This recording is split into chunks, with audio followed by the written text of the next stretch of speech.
చాలామంది పేరెంట్స్ వాళ్ళకి ఈ విషయం తెలియక పిల్లల విషయంలో సఫర్ అవుతున్నారు.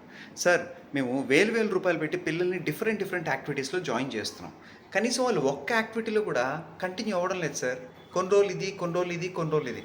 మొత్తానికి దేంట్లో రైట్ కన్సిస్టెన్సీ లేదు అని ఎంతమంది ఫీల్ అవుతున్నారు? రండి, దానికి రియల్ రీజన్ ఏంటో నేను చెప్తాను. అండ్ అలానే ఏం చేయాలో కూడా చెప్తాను.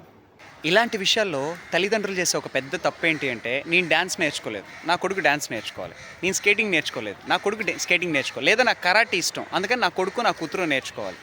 ఇలా ఎప్పుడైతే పిల్లల్ని ఫోర్స్ చేస్తామో అప్పుడు ఖచ్చితంగా యాక్టివిటీ ఒక 4-5 రోజుల కంటే ఎక్కువ రోజులు వెళ్ళరు. సెకండ్ పాయింట్, ఎప్పుడు కూడా మీరు ఒక యాక్టివిటీలో జాయిన్ చేసేటప్పుడు ఫస్ట్ మీ పిల్లల్ని ఏం చేస్తారంటే, ఆ యాక్టివిటీలో తీసుకెళ్ళి డబ్బులు కట్టి జాయిన్ చేయొద్దు. జస్ట్ అక్కడికి తీసుకెళ్ళి కూర్చోబెట్టి చూపించండి.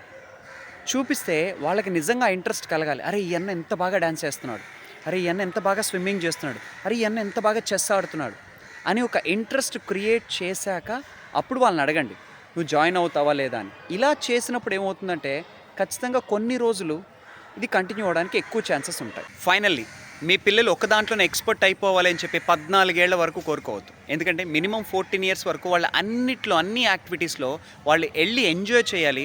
వాళ్ళకి ఏది సూట్ అవుతుందో ఫస్ట్ ఆఫ్ ఆల్ వాళ్ళు తెలుసుకోవాలి. అందుకని ఇలా కంటిన్యూ చేయండి. ఖచ్చితంగా మీ పిల్లల యాక్టివిటీస్ రైట్ వేలో వెళ్తాయి. ఇలాంటి ఎక్స్ట్రా కరిక్యులర్ యాక్టివిటీస్ వల్ల మీ పిల్లలకి సైకలాజికల్గా అండ్ ఫిజియోలాజికల్గా ఎటువంటి బెనిఫిట్స్ ఉంటాయో తెలుసుకోవాలంటే కింద బెనిఫిట్స్ అని కామెంట్ చేయండి, నేను మీకు డిఎం చేస్తాను.